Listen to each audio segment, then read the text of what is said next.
Yaqında oliy maktab imtihoni o'ngishli yaklaştı. Ata-ona va bolalarimiz arzu to'ldirish jarayonida shu tibbiy kasb, ya'ni doktorlik siralmış kasbni zat tanlasak bo'ladimi bo'lmasmi degan shu masalaga duchor bo'ldi.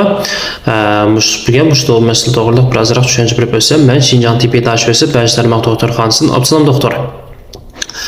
Ba'zi ota-onalar bu to'g'ri savol so'ragan bo'ldi. Hamda mening shaxsiy ko'z qarashim bo'lib qolsa, doktor sirallik bu kasbni hozir tanlasangiz tamoman bo'ladi.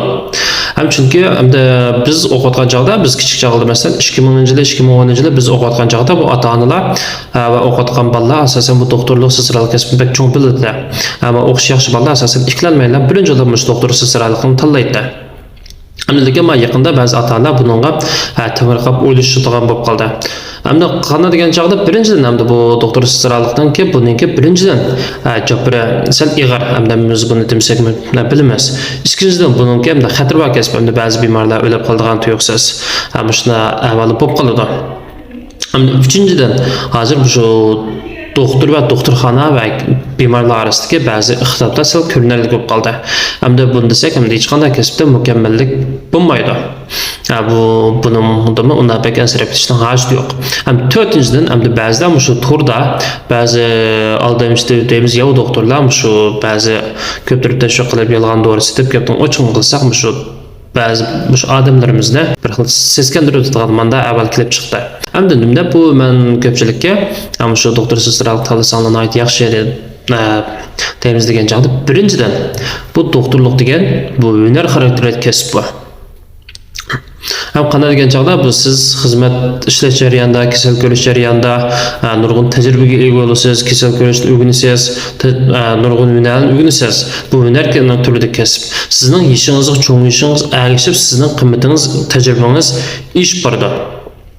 Ba'zi kasblar qanday degan chog'da ba'zi kasblarda sizning yishingizga cho'ng'ishib ergishib, qimmatingiz to'valab qoladi, lekin doktorlik yishingiz cho'ng'ishib ergishib, qimmatingiz ish bordi. Undan boshqa bu bir hunar xarakterli kasb bo'lgandan keyin siz mayli hukumat doktorxona, cho'ng doktorxona ishlaysiz yoki shaxsiy doktorxona ishlaysiz yoki olmay qolsa, yez qishloqlarda o'zingiz doktorxona ayrim bir shaxsiy doktorxona ochamsiz. Bu hunar bo'lsa ham qo'lingizda ishni qila olasiz. Ba'zi kasblarda keyin masalan yosh cho'ng'aygan chog'da masalan idora organlaridan masalan kaycho'lab ketish o'chi-bo'chidan ansirashingiz mumkin. Lekin bu doktorlikda sizda hunarlar bo'lib qolsa, dunyoning har qanday yerda siz ansirabsiz bo'ldimi? Birinchi yaxshiroq. İkinchidan, hamda doktor sirallik bu kasbniki hamda iqtisodiy jihatdan olib bilsak, hamda hozircha doktor sirallarniki ta'minoti boshqa kasblarga qaraganda bir qadar yaxshi. Bu deganlik siz doktor sirallik o'rganib, cho'qim pul tepish uchun bu kasbni o'rganing deganlik emas, balki kasal davolash uchun bu kasbni o'rganing degan gap.